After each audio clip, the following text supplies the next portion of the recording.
Someone told me that there's nearly 200 shawarma restaurants in Ottawa. I thoroughly believe that it's because we all collectively love the one thing, and that's the garlic sauce. This garlic sauce is called toum, and it's so easy to make at home with just a few helpful tips. For every successful batch of toum that I've ever made at the beginning, I have had just as many unsuccessful ones. Let me share with you a few of the tips and tricks that I learned and picked up along the way. First up, this fluffy, delicious sauce. Well, it loves to be cold when it's being prepared. So I actually chill all of my ingredients except for the oil, and I even chill my bowl if I can. I also use a stick blender because I find that it's the least likely to pick up on the heat from the motor.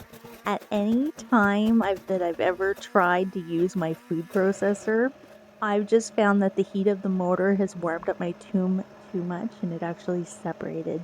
So, I mean, maybe that's just because I have a tiny little food processor. Maybe if you have a large one, go ahead and try it in your kitchen, but that's just been my own personal experience. The stick blender is my key to success personally. If you've ever found that your toum is very spicy and strong smelling of garlic, that's a very real possibility. What I do is I freeze my garlic for at least 4 hours. This will take away some of that pungency and it will make it nice and cold for when you work. I also cut off those little woody stem pieces at the end, as well as that little center sprout, which can be really potent.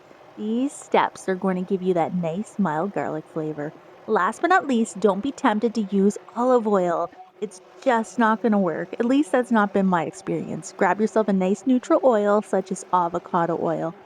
To make our toum, we use one whole ball of garlic, which is about 12 cloves, 1.5 cups of avocado oil, 1/2 teaspoon of salt, 1.5 tablespoons of ice water, and 2 tablespoons of lemon juice. We combine all the ingredients except for the oil into a nice puree and then super slowly added our oil. Follow for more tips, tricks, and recipes.